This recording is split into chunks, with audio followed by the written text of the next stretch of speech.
Aloha and welcome to Your Heart Magic, an illuminating space where psychology, spirituality and heart wisdom meet. Here's your host, Dr. BethAnne Kapansky-Wright, the clinical psychologist with a mystic mind. Aloha, everybody. Welcome to Your Heart Magic. This is Dr. BethAnne Kapansky-Wright. And today we are continuing our Archetypes of the Tarot series, and we are talking about the Magician. I love the Magician. Whenever I am doing a tarot reading for myself or for somebody else, if the card the Magician comes up, there's just something about it that feels lucky. It feels inspirational. The Magician is very much what it sounds like. It is about making magic. It's about making things happen. And to get us in the mood for the Magician, I thought I would read a very, very short poem today. It is from Heliotrope Nights, a book I wrote back in 2017, and it's from the Fire and Light chapter. And it simply says, "You are your best resource and your own agency of change. If you want something different in your life, make it happen." When I first wrote this poem, I guess I should say these words, it's such a short sentiment. I was in Oregon and it was May of 2016. And it was about 4.5 months after I'd lost my brother Brent. And I was really hungry for change in my life at the time. And we've been talking about moving to Kauai. I didn't quite know it, but in about like 3 or 4 weeks' time, we were going to make it happen and just declare like we're doing this and we're doing it in a year's time and set everything into motion. But at that time, I was on this trip and I was in this deep recovery from my grief. And I remember really vividly that the beautiful flowers and the colors of Oregon in May compared to how Alaska looked when I left it. It was a really long winter that year. It was really brown. Even though the land was slowly waking up, it was not anywhere close to spring when we left the state in early May. So I really received the colors as medicine into my heart. I received the sunshine as medicine. And I remember sitting outside at this little patio table, and I was just so hungry for change. And I was ready to begin writing more and doing something with my books. I believe I had begun to work on my poetry for my first manuscript, Freebird Fridays, at that point, and I was compiling that. And I had found this kind of action-oriented aspect of myself that had taken the alchemy of grief. And grief really allowed me to examine the aspects in my life that no longer felt like they fit. Grief can be very clarifying. Sometimes in the midst of sorrow, part of what happens is we can see things more clearly because grief is a potential invitation to help us evaluate what's really most important to us. And it holds this mirror up to look at our own reflection and look at the reflection of our life. And in that mirror, part of what I was seeing is that I didn't love everything that was reflected back.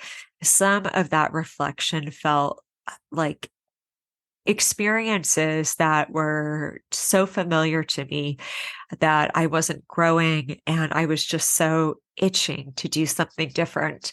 And so during that time period, part of what I had begun to find was these ingredients of self that gave me courage and bravery and said, I want to do something different with my life. And I would like to be a bigger expression of BethAnne than I currently am, as I am right now in the life I've created for myself. And this is normal.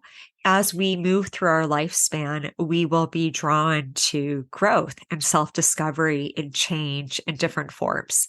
And that will be very much in accordance to who we are, what our life path is, what our circumstances are. It's not like there's one right way to make magic in our lives or to go about the work of change or to make something happen for ourselves that is going to look so different based on who we are.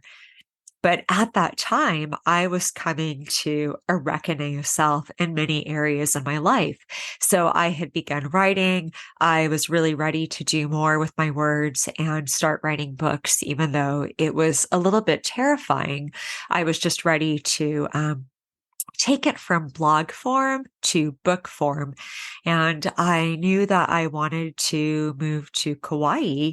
I was still just waiting for something to shift inside of me. And I didn't quite know that what I was waiting for was really just my own decision to say, we are making this happen.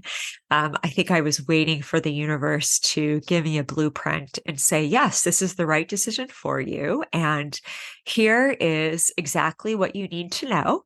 And here are all the steps that you need to take to make this as easy as possible on you. And everything's going to work out. So just start with step one. I did not realize at the time that the universe was like chilling and just kind of hanging out and waiting for me to be like, no, we're doing this. And I am going to take my will and my intention and the desire inside of me, and I will take the first step towards this dream, towards this reality. And when I decided that is when the universe rose up, spirit rose up and was like, awesome. We have been waiting for you to declare this. And now we are going to start helping you make the path. So when I wrote that poem, I was just in this space of hunger for change. And I kind of knew what I wanted it to look like, but not entirely. And I was really tapping into the magician aspect, the magician archetype of myself. And we all have that aspect of ourself inside of us. Remember, archetypes are really these collections of personality types, collections of different ways of being in the world that help us categorize some form of an experience that is common to all of us. And so when we talk about the tarot deck and we talk about the journey through the tarot and what each of the archetypes means, they apply to us specifically. So even if we might not necessarily see ourselves as a magician, maybe we don't see ourselves as some of the aspects that come up. They are part of the collective experience of humanity. And as a human being, regardless of what our personality is, we might be inclined to some aspects over others, but we have access to every single archetype. And at that point in my life, I was learning how to be the magician. So when we think about the magician archetype, I wrote down a few keywords that come to mind that I think really embody the spirit of the magician: personal transformation, inspiration, innovation, manifestation, alchemy. The magician is really a seeker of the mysteries of the universe, not just for the sake of understanding the mysteries, but because the magician archetype wants to know. It wants to understand how something works, how scientific principles work or spiritual principles work, how the hidden realms work, so that it can work with that knowledge and take it and transform it in some shape or form to create something in material reality. So the magician is very much about taking what is celestial and energetic and making it terrestrial and into like bringing it into form. And I remember around that time, something that really inspired me. I read an article somewhere. I can't tell you where, I can't tell you who wrote it. So I apologize because I cannot source where this idea came from. But in this article, the person was talking about a mindfulness practice or a meditation practice that they'd learned. And it was very simple. It was about tipping your hands upwards, palms up, as if you are receiving, and looking at your hands and seeing your hands as these two instruments that represent your capability of grabbing onto things and creating things and using your hands to craft a life that you desire, to craft a life that aligns with who you are. And at the time I read this meditation, it really stuck with me because I was feeling very overwhelmed in my life. I felt a little bit powerless. Like I was very stressed out. I was very busy. I remember feeling kind of stuck on this treadmill of always doing all these things. And a lot of times I would feel like there were all these needs coming at me and that I was responding to them. But I had forgotten that I had the capacity to take my stress, to take what I was feeling and transform it to a more empowered way of being. So I remember reading this meditation, and every day for a while, I would flip my palms and be like, okay, these are your instruments of capability today. And life might be a little bit stressful right now, but what do you want to create in your day? Like, how do you want to receive from life? What action do you want to use to help shape your life in a way that feels more in alignment? So you feel more empowered and less disempowered and kind of caught up in a victim of circumstances, and more like you are using your capacity to help shape life right now. And I love this simple meditation to just flip your hands and see your palms, your hands as this instrument that can not only shape the reality around you and shape your world, but also receive. And when we open our hands and open up our palms, we are mindfully receiving from spirit and mindfully receiving from life. The magician is taking our capable hands, recognizing that we have a sense of power that comes from inside of us, that comes from our will and our intention, our ideas, and the creative inspiration that flows through us. And enacting our ideas and bringing them into form, taking our hands and being the shaper and shaping reality around us. Traditionally, in many of the cards you'll see in the tarot deck with the magician is working with his hands. And it's usually represented by a masculine, a he in the decks. A lot of times in divine masculine energy, which we all have, regardless of how we might understand our gender. We all have divine masculine energy and divine feminine energy. And masculine energy can be this very yang energy that is about movement and action and inspiration and taking our initiative and somehow enacting that in the world. So often the magician is a male and he's at his workbench and he's like mixing potions or doing something to create magic somehow. Magicians in famous movies and books are often like Gandalf or Dumbledore or wizards that represent some form of magic. And oftentimes in fantasy, of course, they can work real magic.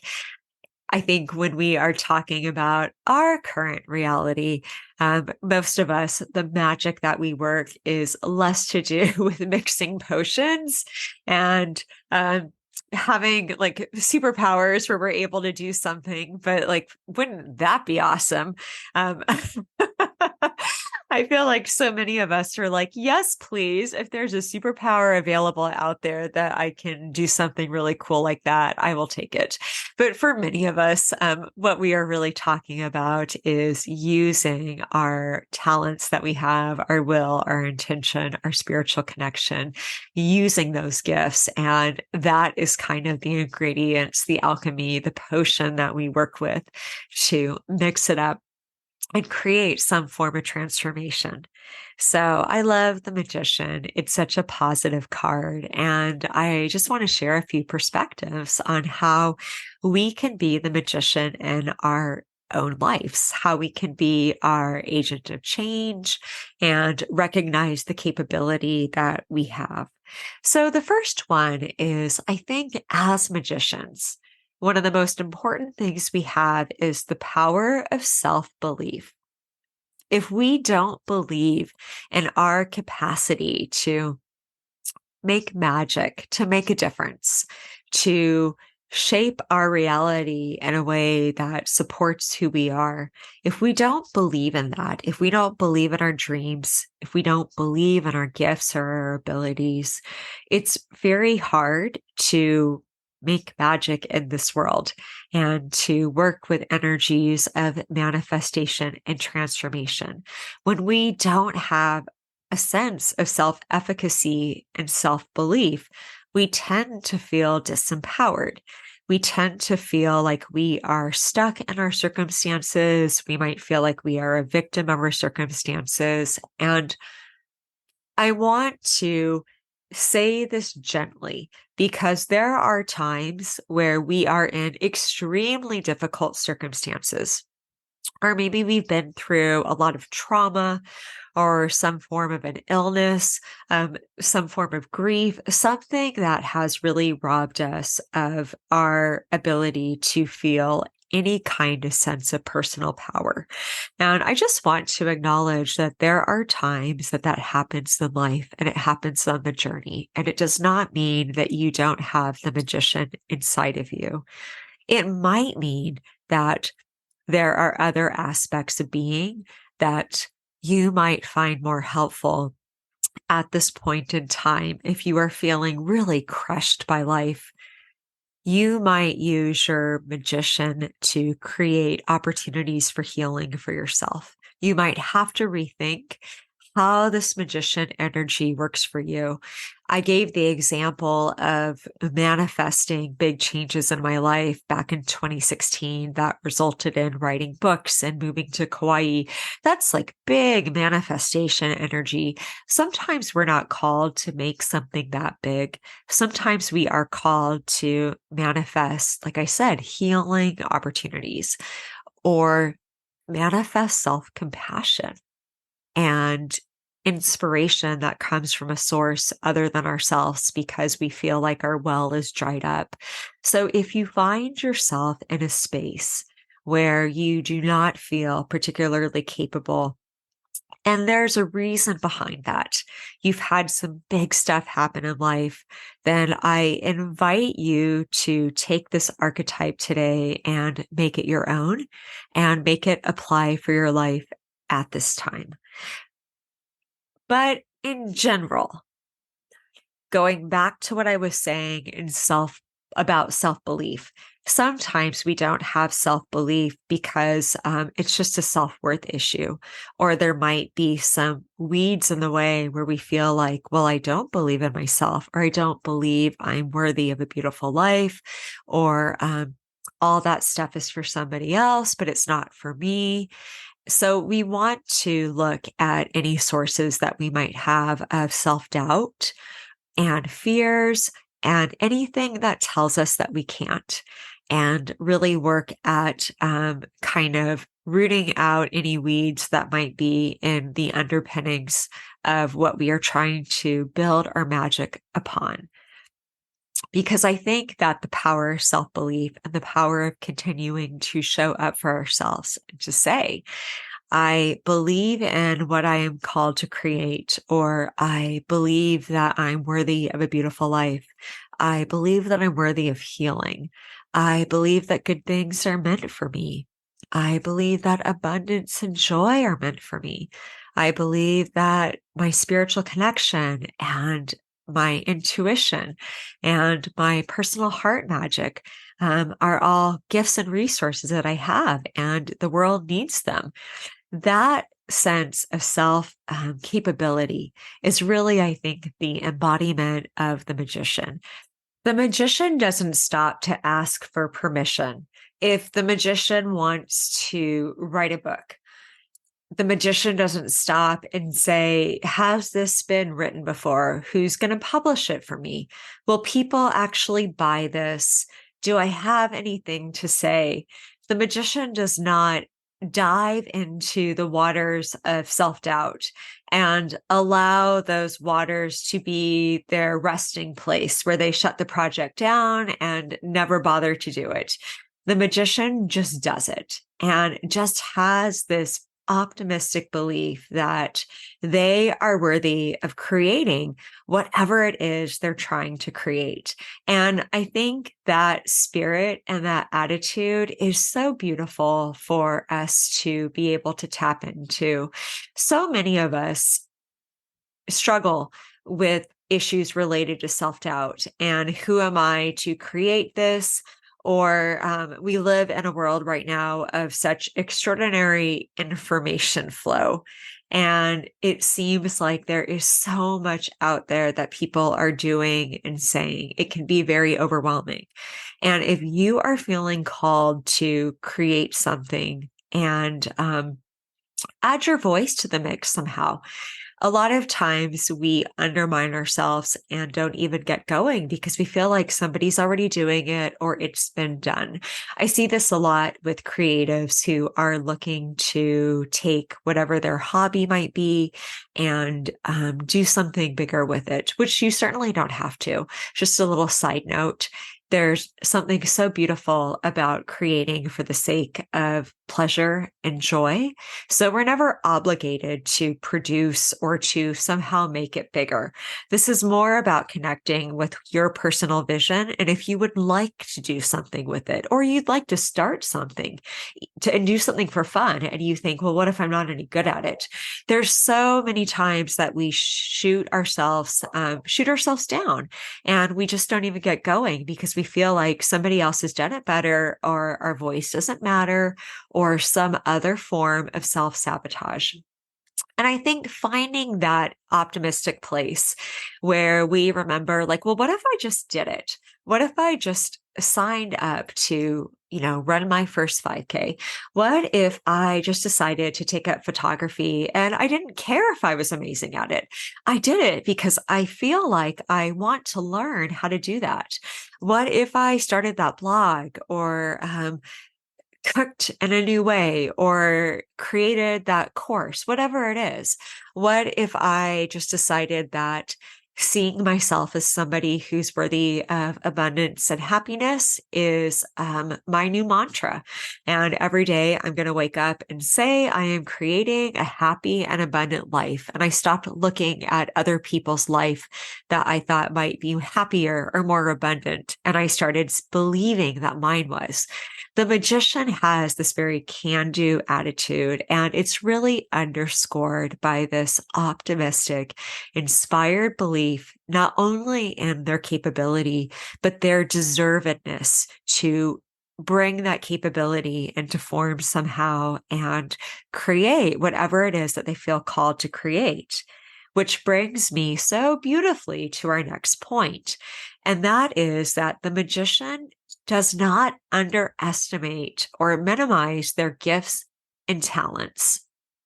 If you've ever seen a little kid do something for the first time and be really excited about it, before this little kid gets a little bit older and realizes that our world is maybe based on rankings or rating systems, and not everybody gets A's or first place or runs really well, or creates really well. But, this little kid just, like, let's say they love running and they're not fast.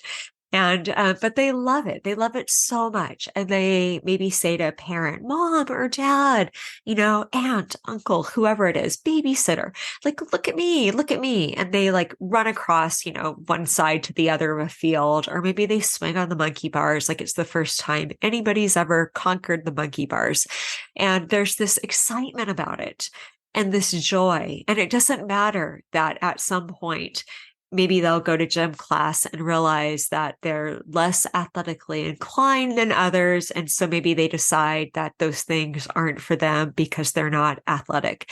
In the moment, they're just excited because they did it and they learned something new and they took this skill and somehow brought it out into form. And they want to show it off. And you say, oh my gosh, that's so amazing, or when they do school plays or musicals or whatever, a lot of times the kid will be like, did you see me? Did you see me up there? And I think there is something about that energy of believing that we have gifts and talents. And instead of comparing it and saying, well, how good or strong is this gift or talent? We just know we have gifts and talents and we don't feel the need to hide them or have this like false sense of humility because we don't want to be arrogant. We just believe that we have gifts and talents that deserve to come out in the world. And we know that believing in our gifts and talents doesn't mean they're better than or worse than the people around us. We don't have to compare. We can just believe that we have a gift or talent for something.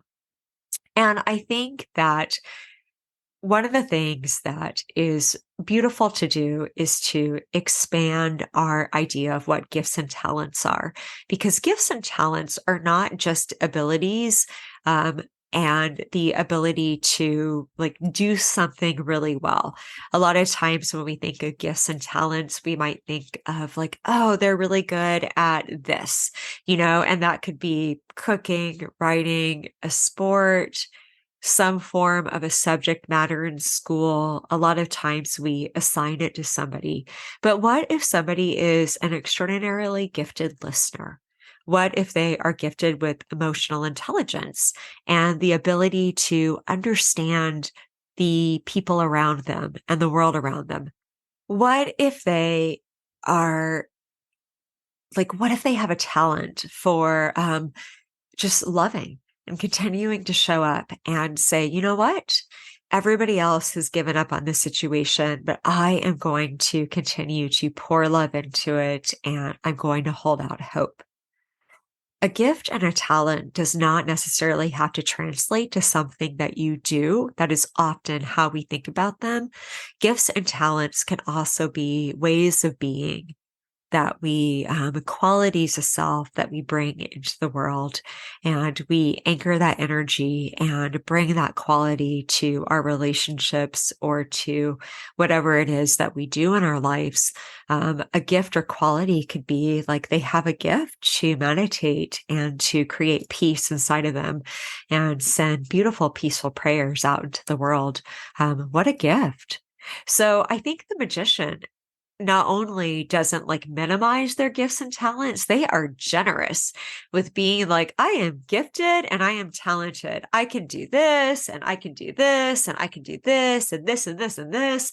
And they are comprehensive with seeing gifts and talents in a very multidimensional way. And I really think that when we can do that, it actually helps with the work of rooting out self-doubt. When we look at having underpinnings of not believing in ourselves that perhaps sabotage our self-belief, if we give ourselves credit for the gifts and talents that we have, that's a really beautiful way to counter that self-sabotage and to focus on the things that we are doing well. Sometimes when we talk about doing inner work and how do we root out self-doubt, how do we heal broken parts of ourselves, there can be such an emphasis on figuring out what's wrong with us. And there's a time and a place to do that work. If we can find core beliefs that aren't supportive of us, that's definitely, there's good work that can be done there. But sometimes maybe self-work is as simple as focusing on what we're already amazing at and focusing on really positive attributes inside of ourselves, focusing on a strengths-based approach to our lives. so that we're not looking at our deficits, but we're focusing on the strengths that we already do well. And we are building those muscles and we are exercising that voice of self. So if we notice self-doubt coming out, we can say, no, remember that talent list I made? It is on my talent list that I have a voice of compassion that deserves to share its words with other people. So I am not listening to that self-doubt stuff. I am working on building my muscle of believing in my talent and seeing that I have this talent that the world deserves to know. The people around me deserve to receive that talent if I feel called to give it. Something else that I feel the magician needs is understanding the dance of will, intention, and receptivity. I think that there is this aspect to the magician where in that archetype, they talk about the magician sort of seeks hidden knowledge. Like, how does the universe work? Like, if we're talking about manifestation, the magician wants to know, like, how does manifestation really work? Because if I understand how it really works, I can use those principles to try and manifest what I want in my life. And when the magician is seeking to understand how something works, one of the fundamentals of understanding creation and manifestation and inspiration is knowing that there are various focal points that help us create and be inspired and help us be the magician. And so I'm thinking of a triangle right now, or like three legs of a stool that all kind of balance each other out. And one of those legs is our will and our drive. It is the motivation and the desire where we say, like, not only do I believe in myself, but like, I am driven. I want to do this thing. Sometimes, I guess, the dark side of that might be ambition for the sake of ambition that is so kind of overpowering of somebody's heart that it is like really out of balance and that they like aspire simply because they wish to conquer or wish to amass or something like that. But when we are talking about this is your heart magic, so we're not focusing on that way of being on this show. We are focusing on will and drive and motivation and heart-based ambition, heart-inspired willpower, where we say, like, in my heart, I believe I am worthy of a beautiful life or of creating this dream, and I have the will or the drive inside of me.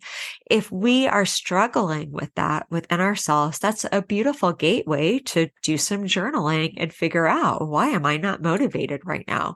Earlier, I said that if somebody who is listening to this has been through a lot of trauma or been through a really heavy season of life, they might not have a strong sense of drive to create or to take like big action steps at this point in time. And maybe you have the desire to heal, the desire to receive, the desire to say, I actually really need more of a yin phase where I'm just receiving and I'm allowing myself to rest. Awesome. We can be intentional about creating opportunity for rest inside of ourselves. So we want to work with wherever we're at and shape our will and our drive to suit the season that we're in and our life cycle. There's nothing wrong with that. The other leg of our three-legged stool, a little trifecta here, is intention. Um, Intention and belief. And that is really what allows us to know how to take an action step or know how to direct our will and our drive like in the right direction. Intention is saying, I want to create this dream and my intention right now is to take this next step, or here's how I'd like to do it. Intention takes all of these beautiful inspired ideas that we have, and it brings it into focus to help us give our magician energy a place to land. If we don't have intention, we begin to feel directionless. And so we don't know how to direct our drive or our will. And we have like all this heart-based ambition and all this inspired ideas, and we never like move it. We just kind of stay in idea land and don't do anything about it. So when we create an intention, it is kind of like I'm seeing a big map in my mind right now. And what if somebody told you you can go anywhere on this map that you want? Here's a free ticket, and like reservations will be made and travel will be booked. And you just have to you just have to choose. Some people might be like, oh my gosh, yes, please. And I've always wanted to go to Paris, France, or I've always wanted to go do this. But for many people, they might feel really overwhelmed and be like, wait, anywhere? I can do anything? And then get into like, well, what do I want the most? I better maximize this opportunity. Like, what if I choose wrong and I waste this chance? And you hear how lost we can get in overthinking sometimes. And while it is important to evaluate and assess and take time to make sure that we're making the best decision that we know how in a moment, sometimes we just have to like set an intention and say, this is kind of the best I know to do. Or I had 3 good choices. I narrowed it down and I couldn't choose. I drew one out of a hat and this is where I'm going. I'm off to Portugal. We give it a focal point so that the universe can begin to line things up. Earlier, I talked about when I wrote that poem that I was in this mental and emotional state of wanting change in my life. But I hadn't quite decided how to ground it in an action step, and I was waiting for permission. So I had like the desire, the will to make life changes. And at the time, part of that was like, I'd like to move to Kauai. I was in Alaska and I was ready to really have a huge shift, but I was waiting.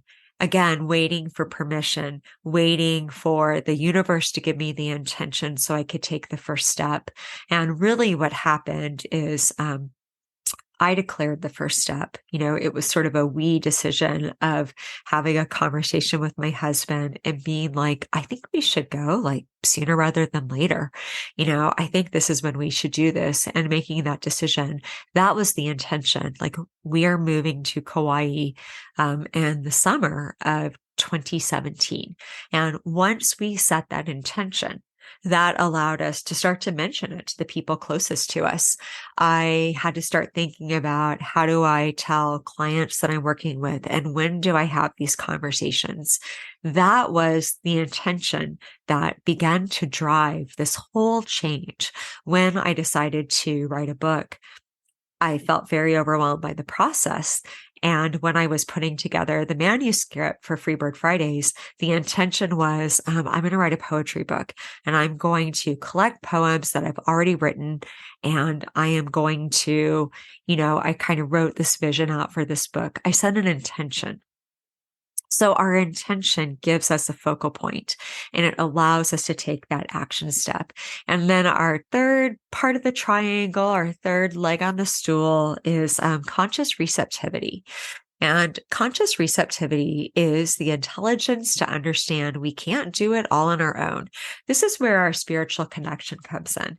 And this is where we invite spirit to meet us where our motivation and our intention are, and say, like, I consciously receive what I need to keep creating my next step. This is where we attract into us or allow into our path whatever opportunity might help us continue to shape whatever we're trying to create. So sometimes we decide we really want to do something, and we hammer away at it, and we are really working on efforting. We're using our willpower. We are setting our intentions, and we are seeing no movement at all. Or every time we try and do it, we get thwarted and something gets in the way.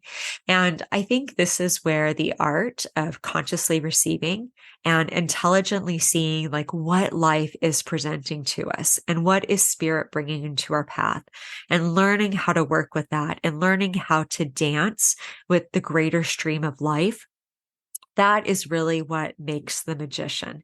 It's not just about like our will all the time, and we are masters of the universe and we're going to create. We are masters of our little personal universe, if you want to call it that. But we have to remember that having like self mastery in our little universe is actually about allowing room for spirit to meet us there, and having the intelligence of the heart inform us and remind us that we don't do it all in our own power, that our power comes from our hearts. It comes from our spiritual connection. It comes from our higher self. It comes from this eternal well inside of us that understands I am a soul on a human journey. And as a soul on a human journey, it's my right to be in my spiritual connection and work with that connection to pray and ask for support and ask for the way to be shown to me. So we can't just drive all the time. We have to learn how to receive. And receptivity is often thought of as a little bit more feminine energy, yin energy. But I think when it's conscious receptivity and we are using our hearts and our willpower to consciously receive and to make that an action step. Here's the action step I'm going to take, and then I'm going to see what shows up. That can be an action step. I think that's a really important aspect of not just being the magician, but we'll say being heart-based, ambitious magicians. All right, just a couple more points that I want to share today. The next one that I wrote down was staying open to life's alchemy. And this is really where the real magic happens. Like we were just talking about, there are times where we have a certain idea of what we want, how we want it done, how it's going to happen. And sometimes it happens that way. That's an amazing feeling. The example I gave of moving to Kauai, it kind of happened the way that we set out to have it happen. I've talked about this on here before, but just a little quick recap. It was Memorial Day of 2016 that I was driving into work the Tuesday after Memorial Day, and I had such a beautiful Memorial Day off. And I'd been thinking about this move and thinking about making changes. And I remember driving to work thinking, like, I don't want to do this anymore. I do not want to be this like same version of self a year from now, driving to work and not having done anything with all this energy inside of me. And that is really, I remember kind of putting the date on the calendar and being like, let's go. And like, June of the summer of 2017. And it happened almost like that. It wasn't quite. My intention is that we were in Hawaii by Memorial Day of 2017. We were in Hawaii like right after 4th of July of 2017. We moved over here about 1 year and 1 month later. It was close enough. Life presented the right timing for us, and the right timing needed just a little bit more in order to get over here. But, basically the move happened very similar to the original vision of like, this is when it's going to happen. And here's the timeline. As far as manifestation goes, having it fall within about like 4 weeks of what I'd hoped for, like that's pretty much a nailed it when it comes to manifesting something that big. Now, what did not look at all like what I thought it would is life on Kauai once we got here.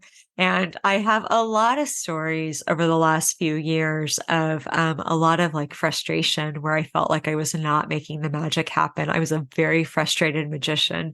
I've definitely traveled the lands of feeling disempowered and feeling like, best laid plans. And then life came along and, COVID's such a big one. I've talked about how that just derailed what I was trying to build as a speaker.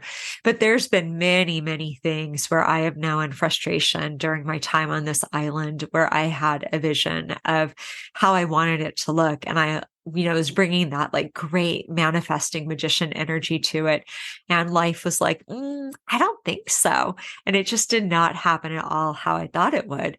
And so I think staying open to life's alchemy and realizing that we want to be magicians who are fluid and open to what life has in store for us. And there are times that we might be trying to create a vision and the timing might not be there, or maybe the universe has a better way of doing it, or some other path that might be equally pleasing or even better. And in the end, creates even more, something even more than what we had hoped for. There's many, many reasons that we can't always get exactly what we want, how we envisioned having it.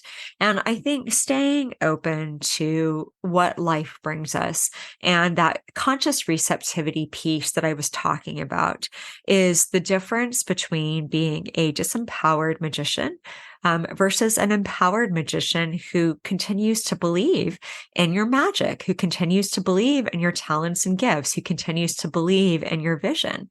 And instead of deciding, well, none of it's happening the way that I hope, so those things must not be true, that magician knows that I still believe in all those things, but if it's not happening the way that I'm trying to make it happen, life must have something bigger for me. Spirit must see something that I don't see. And I am being protected right now. Maybe I'm being guided. Maybe things are being put on hold because the timing is going to be even better later on. There's many, many reasons that we might be on a different timetable than spirit. Maybe because I was like, I'm laughing. You can't see my face, but I'm like, maybe because spirit kind of knows everything and we don't. And so that timetable tends to be better. So if you're a frustrated magician, take heart and remember that we want to stay open to how life is unfolding. We want to work with what's being brought our way. And a good magician knows that even if we have to scrap the vision and say, well, I tried to do all this stuff and none of that worked, but here is what's showing up for me. We can always work with the ingredients that life is giving us. And we can always create new intentions. We can always find new motivation and will and drive for something else.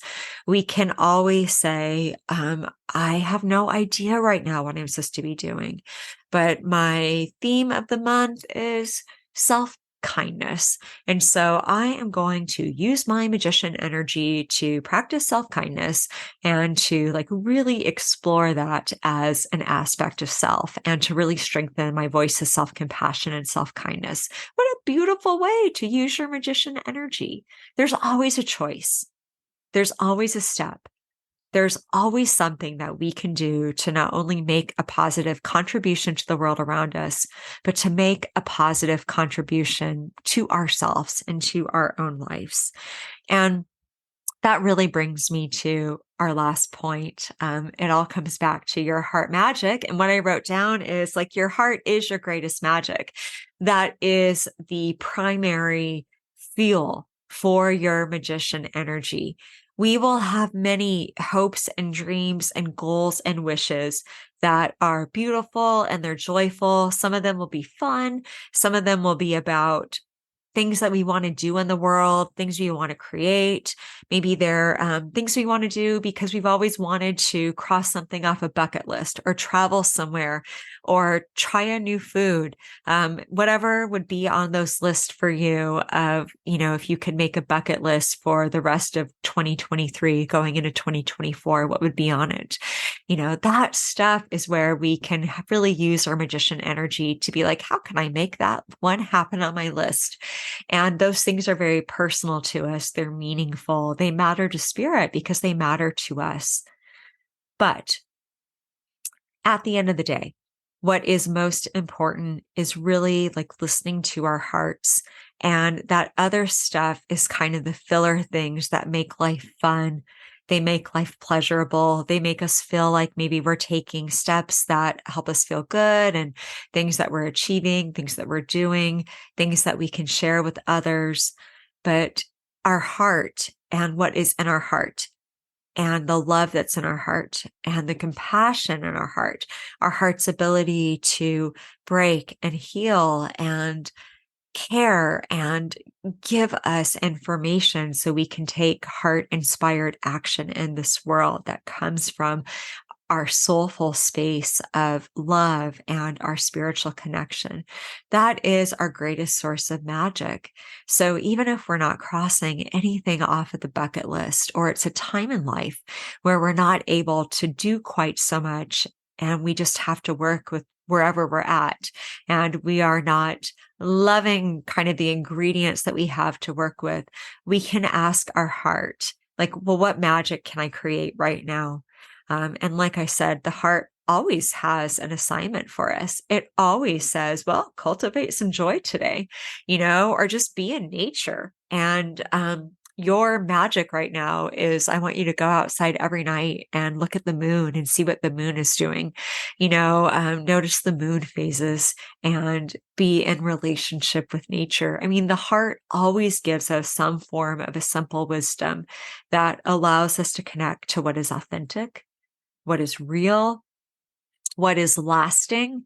Memories of other things fade, good works that we do fade, but the experiences that we cultivate and how those experiences shape us, the quality of who we are, the integrity of who we are, creating a life that is in coherence with our heart, a life that we feel good about. It's not just what we feel good about on paper, it's feeling good about who we are. That is our greatest magic. And so we can always be working on our character, always be working on something in us that allows us to hold greater space for love to come into this world, for light to shine through us, for joy and compassion and opportunity for spiritual abundance to come towards us. We can always be working our heart magic and bringing those things into being. Well, I hope this inspired you to see yourself as the magician in your life and to think of the many, many ways you could bring this archetype energy into your world right now, from big inspired ideas that might be about massive external changes to inner shifts that are you rocking your heart magic and increasing the quality of your being and the quality of your life. There are so many ways to make this archetype apply to us. So it doesn't matter who you are or what you're working with in your life. Like, you are the magician and you have the capability of making good things happen for yourself and consciously receiving them. Next week, we have when I say fun topic, it's a challenging topic. It's when leaps of faith fall flat. And I want to explore a little bit more what happens when we take a leap of faith, and we are like, I am doing the thing. And then we feel like we fall on our face, or nothing catches us, or it feels like a failure. That too is part of our magic. It's part of our heart magic. It's part of the magician archetype. It's part of understanding how can we grow from that? How can we have perspective around that helps support us and helps us continue to believe in ourselves and believe in our intuition and spiritual connection. So we are going to be looking at how can we find perspective on that and what next, and how can we understand that in a way that we don't internalize that experience as shame-based failure or poor self-esteem, but instead we're able to alchemize that experience and use it as future fuel for staying on our path and still believing in ourselves and believing in our heart magic. So, challenging topic in the sense that we're going to be dipping into when things don't go the way that we want them to. And that's always just more challenging to talk about. It's a little less juicy than talking about being the magician. But I think it's a great topic. And I actually think it's a really fun topic to explore, because I think that on the path for those who are really trying to trust their hearts and rock their spiritual connection. Oftentimes, like, we don't know what to do when that happens. And so we can like really get stuck in our mental chatter, and we can really get stuck in our mind. And I think spiritually, there's some perspectives and tools that might help us get out of our mind and into our heart, and use those opportunities for creative reinvention. So that is coming up next week. In the meantime, have an amazing week. And until we next meet on Your Heart Magic, be well, be love, be you, and be magic. You've been listening to Your Heart Magic with Dr. BethAnne Kapansky-Wright. Tune in next week for a new episode to support and empower your light.